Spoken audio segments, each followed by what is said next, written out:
Exclue du dîner, elle découvre que son nom a payé la fête. Un appel inconnu qui change tout. Mon téléphone a sonné un samedi matin à 9h42, alors que mon café était encore brûlant et que l'appartement baignait dans ce silence paisible propre au début de journée. Numéro inconnu. Autrefois, j'aurais ignoré l'appel. Mais avec le temps, j'ai appris que les conversations capables de bouleverser une vie n'arrivent pas toujours avec un nom affiché à l'écran. Alors j'ai répondu. La femme au téléphone parlait avec une voix calme, professionnelle, parfaitement maîtrisée. Bonjour, ici Carole de Hart et Val Events. Je vous appelle au sujet du solde impayé de votre événement de novembre. Je suis restée immobile. Mon quoi? Votre réception de Thanksgiving du 22 novembre, répéta TL poliment. Nous souhaitions vous contacter avant de transférer la facture au service de recouvrement. Le monde sembla se rétrécir autour de moi. Je pense qu'il y a une erreur, répondis-je. Mais la légère hésitation de Carole me fit immédiatement comprendre une chose. Dans son dossier, mon nom n'était pas une erreur. Je raccrochai rapidement et ouvris immédiatement mon ordinateur. Cet appel n'était pas le début de l'histoire. Il était seulement le premier bruit produit par quelque chose de caché depuis longtemps. Une famille construite sur les apparences.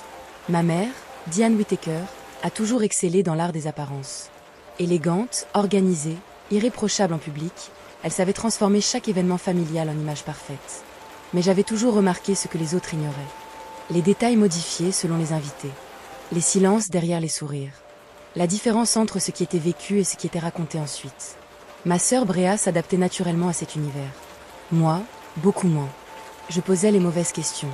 Je remarquais les incohérences. Et surtout, j'avais parfois le tort de les dire à voix haute. Avec le temps, ma place dans la famille était devenue très claire. Assez proche pour être revendiquée. Assez distante pour ne pas déranger. Quelques semaines avant Thanksgiving, ma mère m'avait parlé d'un petit dîner en famille. Je te donnerai les détails plus tard, avait-elle dit. Les détails ne sont jamais arrivés. Et au fond, je savais déjà ce que cela signifiait. Le 22 novembre, je suis donc restée seule chez moi. J'ai préparé une soupe aux lentilles, lu une partie d'un roman et regardé un documentaire dont je me souviens presque plus aujourd'hui. Ce n'était pas dramatique. Simplement silencieux. Le lendemain, Bréa publia une photo du repas. Une immense table décorée avec luxe. Bougies, fleurs, vaisseau elegante. Des dizaines d'invités. Pas un petit dîner. Au moins 40 personnes. La légende des sites. Reconnaissante pour la famille, les amis et la magie de maman. Je regardais longtemps ces mots. Puis, malgré tout, j'envoyais des fleurs à ma mère avec un mot simple. J'espère que la soirée était belle. Je pense à toi. Parce que la douleur n'efface pas toujours l'amour. La découverte de la fraude. Quelques jours plus tard, je remarquai une activité étrange sur un ancien compte bancaire presque inutilisé. Puis vint l'appel de Carole. Je rappelai immédiatement l'entreprise de traiteur. Cette fois, je demandai tous les détails. Le nom utilisé, l'adresse mail, les documents signés, les paiements, les échanges complets. Et tout devint brutalement clair.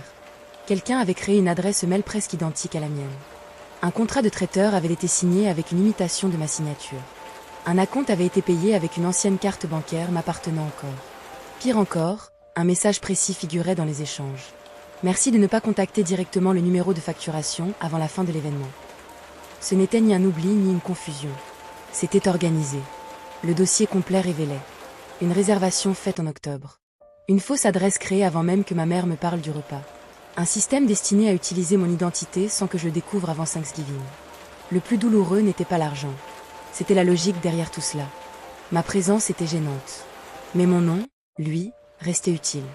La confrontation avec ma mère.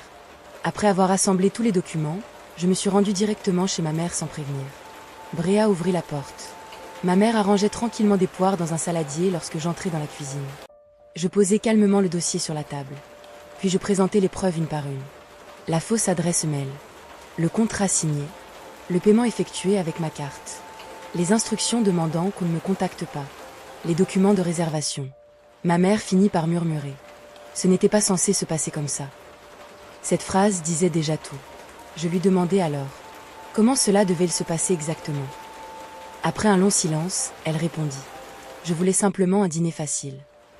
Facile. Ce mot résumait toute l'histoire. Mon absence était plus simple. Utiliser mon nom était plus simple. Me tenir à distance était plus simple.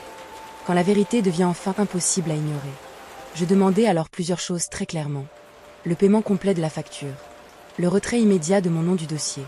La restitution de ma carte bancaire. Une confirmation écrite du traiteur. C'est à ce moment-là que Bréa finit par parler.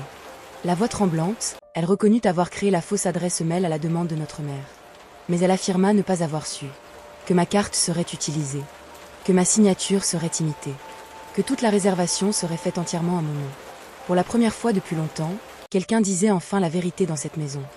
Ma mère, elle, continuait surtout à défendre le principe de simplicité. Avant de partir, je lui dis calmement. Je traite simplement les faits comme ils méritent d'être traités. La facture fut finalement réglée quelques jours plus tard. Le traiteur confirma par écrit la suppression de mon identité du dossier, l'annulation de la fausse adresse, la fermeture complète du compte, la correction officielle des documents. Choisir enfin la vérité plutôt que l'image. Par la suite, ma mère raconta à certains proches qu'il s'agissait simplement d'un malentendu administratif. Je pouvais facilement tout révéler. Envoyer les documents. Détruire l'image parfaite qu'elle protégeait depuis des années. Mais je ne l'ai pas fait. Parce que je ne voulais plus participer à ce système familial fondé sur le silence, les apparences, les vérités modifiées, les émotions étouffées pour préserver une image.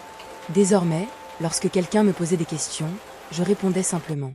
Mon identité a été utilisée sans mon autorisation. La situation a été corrigée. Et cela suffisait. Avec le temps, j'ai compris quelque chose d'essentiel. Je n'avais pas été exclue parce que je n'appartenais pas à cette famille.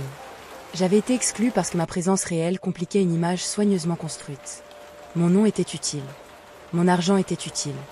Mon silence aurait été utile. Mais ma véritable personne dérangeait. Et comprendre cette différence a changé bien plus qu'un simple dîner de Thanksgiving. Parce qu'à partir de ce moment-là,